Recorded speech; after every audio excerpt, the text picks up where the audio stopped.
يا هلا يا هلا بجيش العظميتو. في بداية قصتنا بنسمع تشينجن وهو بيقول شعر وقاعد يشرب والعياذ بالله خمرة. وبعد ما يخلص الإزازة بيجي كده واحد غريب كده وبيقول له إن عنده موهبة عظيمة في إلقاء الشعر تستحق الدفن بصراحة، وهتبقى وحشة قوي لما حد بالموهبة الفذة دي يموت وما يلحقش يستفيد منها. وبعدها بيطلب من تشينجن كده يسمح له إنه يحول روحه لفرشة حبر، وبيجيب له ازازة تانية بدل اللي خلصت. فتشينجن كده بيقوم يخطف الازازة دي من ايده وبيخلصها على بق واحد، والطعم بيلهمه قوي وبيشجعه يقوم يكتب ويخطط. ومرة واحدة بيتحول لفرشة قوية، والراجل الغريب اللي واقف ما بيبقاش مصدق اللي شايفه وبيحاول يمسك الفرشة، بس الفرشة بتقاوم وبتطير ناحية السما.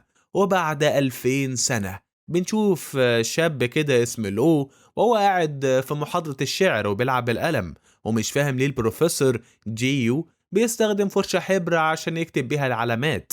ولما البروفيسور بيسأله السؤال لو بيقف كده يجاوب، بس بيهرتل في الكلام وبيقول على اسم لعبة فيديو لسه نازلة جديد. فكل الطلبة اللي في الفصل بيضحكوا، وبيقوم رائد الفصل ده عشان يحاول ينقذ ما يمكن إنقاذه، وبيجاوب على السؤال وبيبهر البروفيسور جويو. وبعدها بيروح للو بيقول له إنه واجب عليه يحترم البروفيسور، وبيقوم ماسكه من كتفه عشان بيحاول يألم البروفيسور وبيزقه لقدام عشان يعتذر.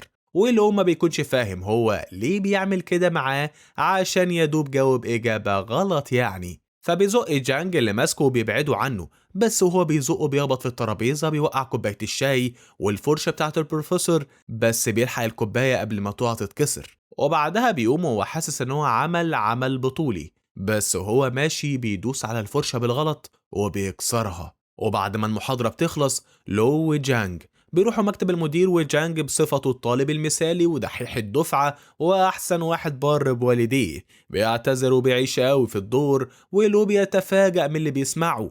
بس الاعتذار ده بيجي سكة مع المدير وأستاذ جيو، والمدير بيقولوا يعني إنه كل اللي عمله هو إنه كان بيقوم بدوره بصفته رائد الفصل. بس بعدها المدير بيبص له بيقعد يهزق فيه، ولأن أستاذ جيو مهم جدا عندهم بيقول له إنه محروم من دخول الامتحان وهيعيد المادة وهياخد إنذار، وكمان بيهدده بإنه يطرده. بس أستاذ جيو بيتدخل وبيسأل له إذا كان عنده فكرة الفرشة اللي كسرها دي قيمتها قد إيه. وبيقول له إن تفاصيل الفرشة دي منقوشة بطريقة معينة وده اللي مخليها مميزة جدا، بس هو يقدر يجيب له واحدة بدلها من السوق، ولو قدروا يجيبوا له واحدة زيها بالظبط وقتها يصرف نظر عن اللي عملوه في المحاضرة. وبعد كده بيبص المدير وبيقول له إن الأستاذ دوره إن هو يعلم الطلبة مش يعاقبهم، وبيرجع يقول لهم إن الفرشة الحبر دي ليها 4 فضايل، ولو هيبقى يعرفها وهو بيدور له على واحدة زيها، وبيكون شايف إن الموضوع ده مناسب للطرفين. ولو كل اللي شغله هو إن عنده فرصة يصلح بيها اللي حصل عشان ما يطردش من الجامعة. وتاني يوم بنشوف له هو متبهدل على الآخر وبيكون لف على 10 محلات تانيين ولسه مش لاقي الفرشة اللي بيدور عليها. ووقتها بيبدأ يشك إنه أستاذ جيو شكله عارف إن الفرشة دي مفيش منها في البلد، وبيعمل معاه كده بس عشان يعاقبه. بس لو بيرجع كده يدور على الفرشة برضه عشان ما يطردش، فبيقابل بياع فرش واللي بيحاول يبيع له فرشة من اللي عنده بالعافية، بس لو مش بيلاقي اللي بيدور عليه عنده، فالبياع مش بيسيبه وبيقعد يضغط عليه برضه. وفي الوقت ده لو بيلاقي جانج معدي من قدامه فبيروح وراه، وبعد كده الاتنين بيروحوا كده محل بتاع عم جانج، فلو بيقف يتصنت عليهم وبيعرف ان عم جانج لقى فرشة بنفس المواصفات دي في محل اسمه تشونن في وسط البلد. وجانج بيقعد يتريق على لو اللي بقاله كتير بيدور على الفرشة ولسه مش لاقيها لحد دلوقتي، فعمه يعني بيمسك فيه على الغدا، وجانج بيوافق يتغدى معاه بما انه ضمن الفرشة خلاص. بس لو بيستغل الفرصة دي وبيكون سمع كل حاجة وبيقرر يسبقه على هناك عشان ياخد هو الفرشة.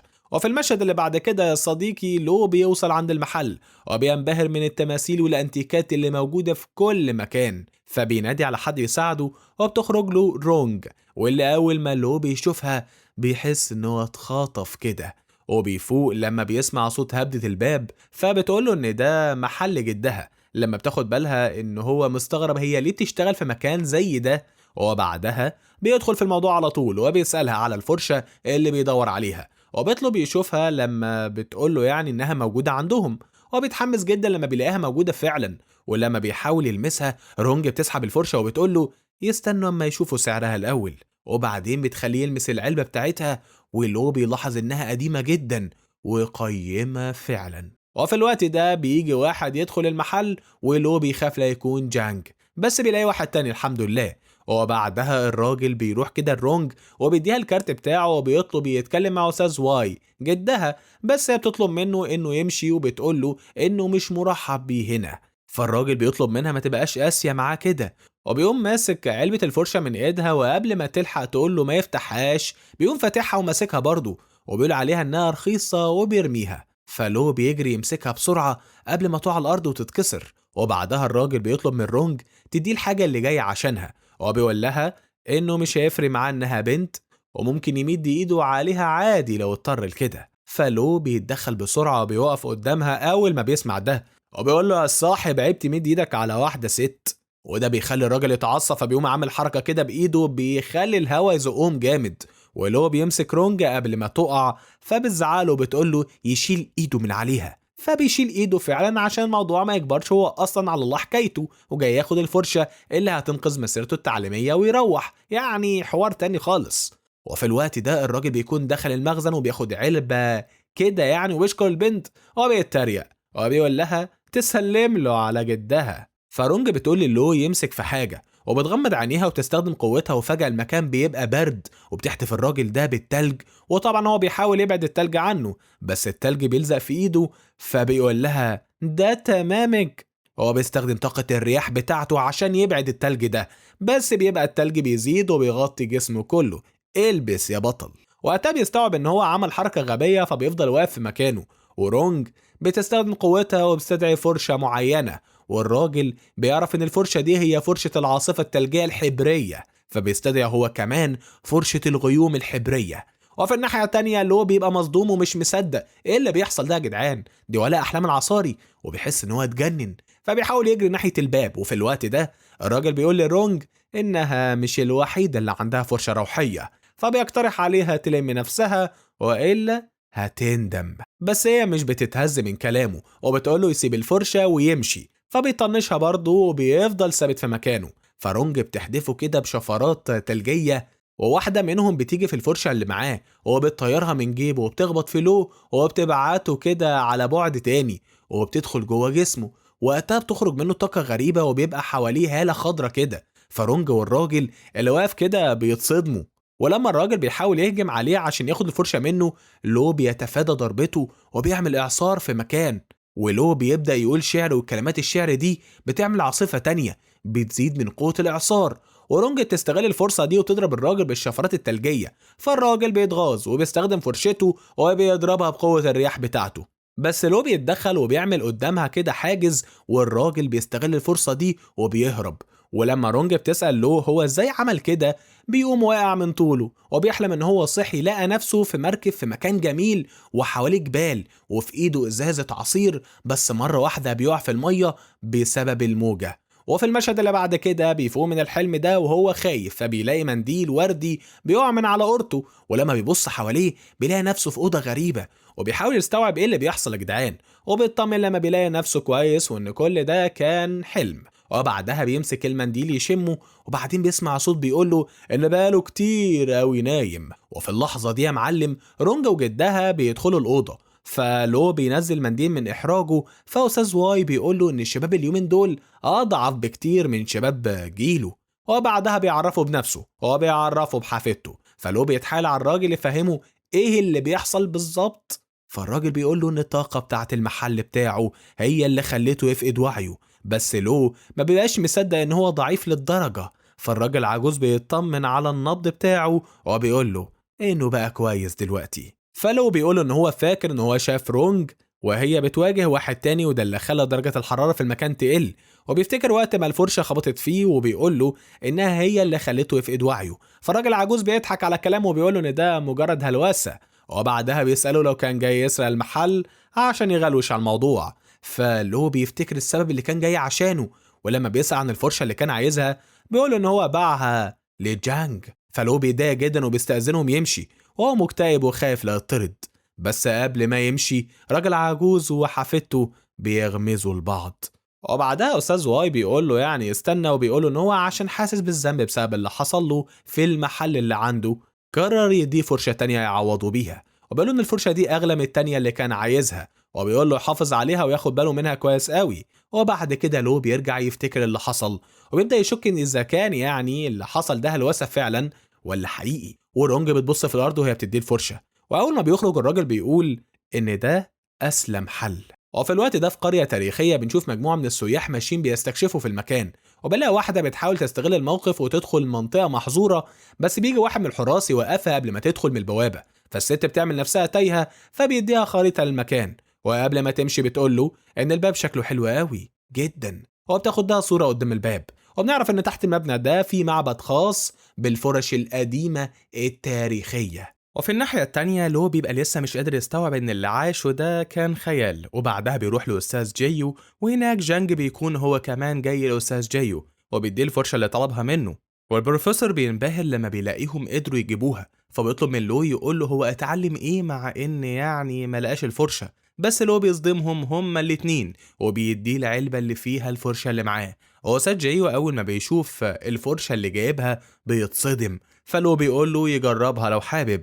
وفعلا البروفيسور بيحط اللوحة بتاعته على طول وبيبدأ يخطط بيها بكل سهولة، وجانج بيتفاجأ من رد فعل البروفيسور لما بيشوف الفرشة التانية. وبعدها البروفيسور بيسألهم إذا كانوا يعرفوا الأربعة فضايل بتاعت فرش الحبر، ولما بيسمع صوت صرصور الحقل بيقول لهم إن في منهم الرقيقة والحادة والمنفوشة والمتينة. وفجأة لو بيلاقي نفسه كده بيكمل معلومة وبيبدأ يشرح أنواع الفرش بالتفصيل، وده بيخلي أستاذ جيو ينبهر فبيندمج كده معاه في الكلام، وبيبدأ يحكي أكتر عن أنواع فرش تانية وتاريخها. وهنا لو بيبدأ يشوف حاجات غريبة وبيتخيل نفسه قاعد في أوضة شينجن، فبيحس ان هو رجع يهلوس من تاني. والبروفيسور بيقعد يمدح في لو، بيقول له ان هو ولد موهوب عشان يقدر يعرف المعلومات دي عن الفرش في وقت قصير. بس الحقيقة ان لو بيكون مصدوم زيه، وبعد ما بيلحق كده نفسه قبل ما يطرد بيروح على الكافيه السايبر اللي ين صاحبه بيشتغل فيه، واللي بيستغرب اما بيشوف لو مزاجه رايق.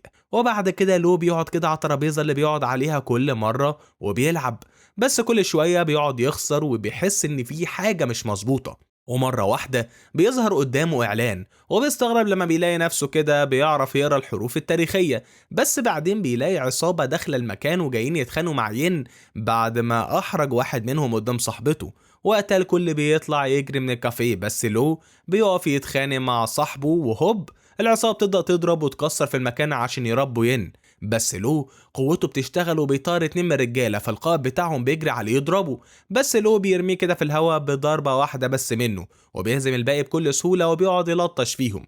والرجاله لما بيلاقوه اقوى منهم بياخدوا بعضهم وبيمشوا من المكان بعد ما اتقل منهم جامد.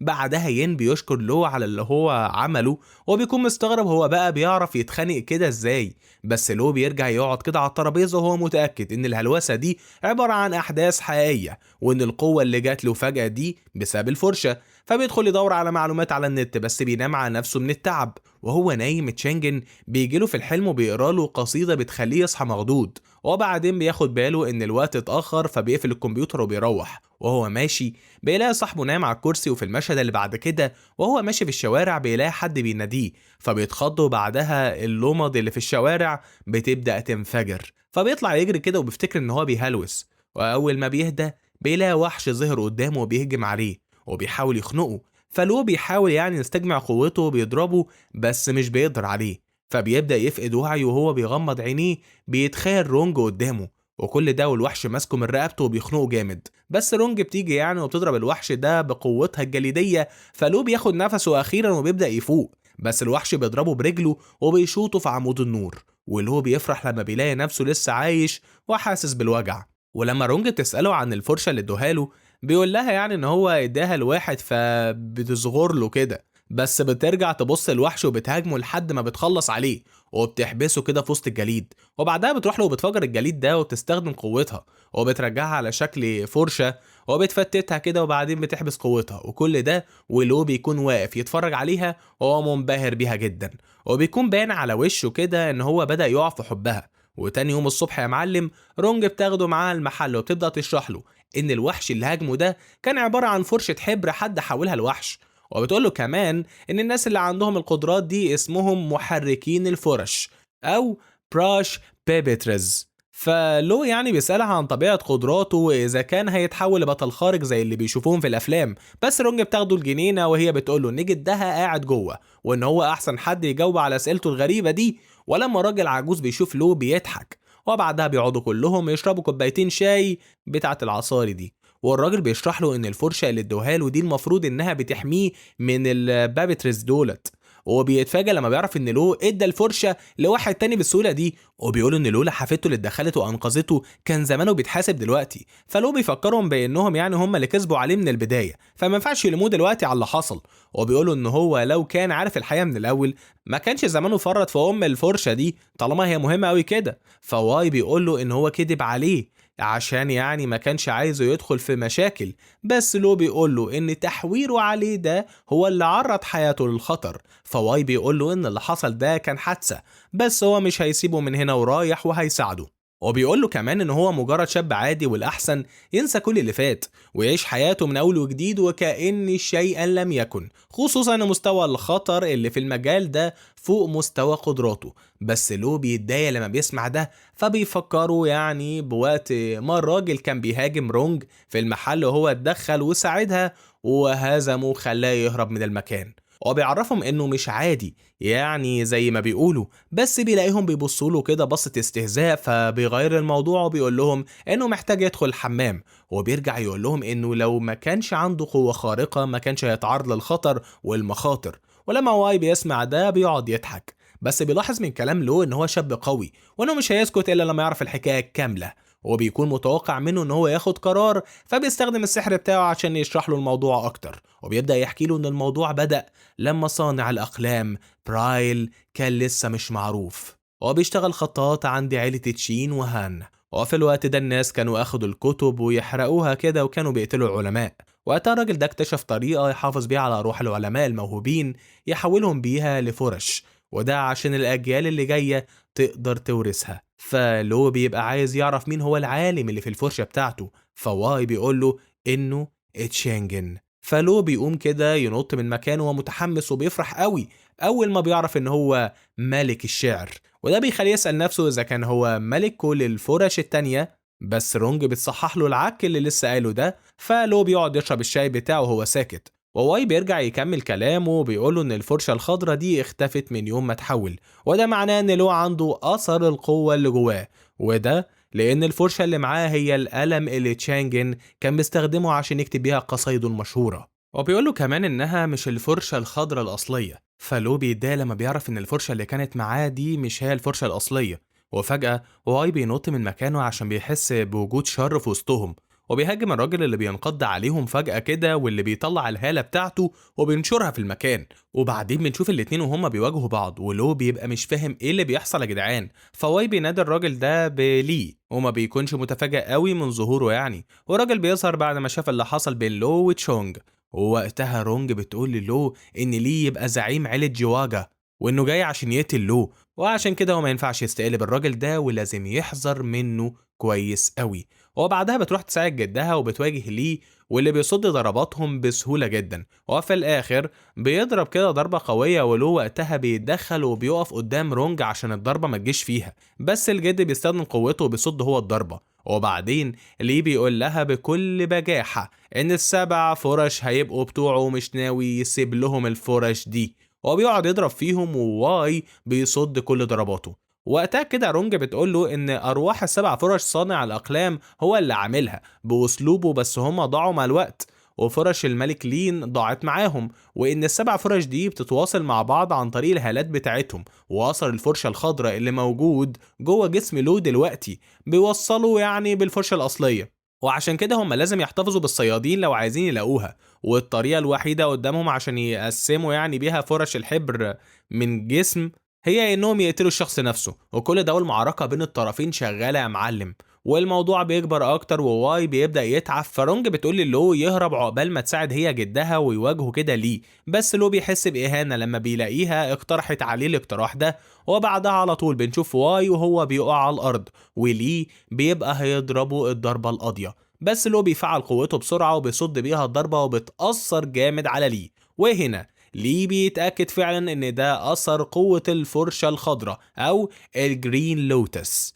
وقتها واي بيقول للو انه مش هيقدر يحارب ليه بمستواه ده، فلو بيلف وبيقول له انه مش هيقدر يسيبهم ويمشي برضه. بس مرة واحدة ليه بيغفلهم وبيستخدم قوته عشان يمسك لو من رقبته وهو بيرفعه في الهواء، ولو بيبقى متشعلق في الهواء وبيحاول يتنفس. وقتها ليه بيطير في الهواء عشان يموته ويخلص منه. بس في اللحظة دي يا معلم واي بينط في الهواء وبيستخدم جسمه كدرع. هو بيستغل الفرصة عشان يضرب ليه من قريب ويخليه يسيب لو. وبعد كده ليه بيبدأ يختفي وبيضحك كده وهو ماشي وبيقول لهم انتوا فاكرين هتقدروا تحموه لحد امتى؟ واول ما بينزلوا على الارض رونج بتجري على جدها واللي بيأكد للو انه هيبقى كويس. ولما رونج بتسأله هو حاسس بايه بيقول لها ما تقلقيش. وهنا واي بيقول له ان عيلة جواجا معروفة بانها عيلة مش سالكة خالص وانهم فسدة ومخادعين وما عندهمش رحمة وبياكلوا مال اليتيم وحاجات وحشة قوي يا صاحبي. وبيقول له كمان ان اللي هم واجهوه ده يا دوب نسخة من ليه، يعني ده مش الشخص الاصلي، وده معناه ان في مخاطر كتير قدامهم، فبيحس انهم محتاجين يتصرفوا بسرعة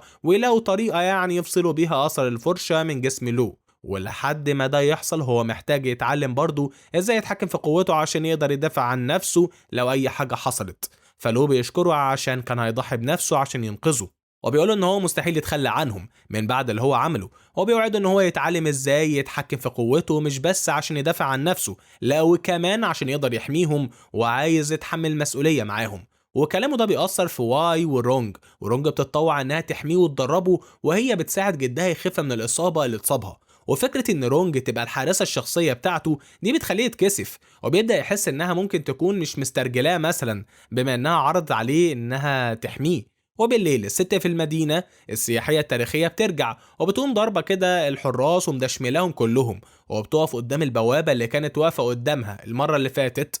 وبعد ما المنبه بيطفي بتلاحظ ان الفرش اتسرقت من المكتبة، فبتطلع تجري كده ناحية الغابة وهي بتقول عليهم انهم شوية اغبياء. وتاني يوم لو بيروح الجامعة مع رونج، وهناك كل اللي في الجامعة بيبقوا بيتفرجوا عليهم لانه ماشي مع بنت جامدة. وجانج لما بيشوفهم سوا بيدلق العصير على نفسه. وبعد المحاضرة بيروحوا المكتبة يستعيروا كتب شعر عشان لو يحفظها، ولما بيجي يهزر كلامه بيقلب لمعاكسة. وبعد شوية جانج بيجي وبيحاول يقلل من لو قدام رونج عشان يشقطها على قفاه، بس رونج بتقرف من أسلوبه ده وبتدافع عن لو وبتمسك إيده وبيمشوا. وبعدها الاتنين بيقعدوا في مكان هادي، وهناك رونج بتقوله ان علماء كتير اتحولوا لفرش روحية كتير بالهالات، وعادة هما بيختاروا حد شبههم يا اما بيختاروا جسم واحد جاهل زي لو كده. والموضوع ده بيكون صعب على لو اكتر لان يعني مطلوب منه يطلع احسن ما فيه. وبيعرف كمان ان فرش الحبر عندها قوة روحية هايلة، وكل ده وجانج بيكون واقف يتصنت عليهم وبيكون عايز يكتسب طاقة الفرش دي عشان يبقى أعظم. وفي المشهد اللي بعد كده لو بيزهق من قراءة الأدب التاريخي، ولما رونج بتبصله بيسألها هو اللي بيعمله ده مهم للدرجة ولا عادي يفكس، فبتقول له إن أثر الجرين لوتس ده جاي من تشانجن وعشان كده هو محتاج يفهمه عشان يبقى في رابط بينهم. وبعدين رونج بتلاقي ان مستوى استيعاب لو للشعر متدحضر على الاخر، فمش هيقدر يفهم الادب التاريخي اللي تشانجن كتبه، وعشان كده هو لازم يشتغل على نفسه اكتر من كده. فلو بيتحايل عليها ياخدوا استراحة بما انهم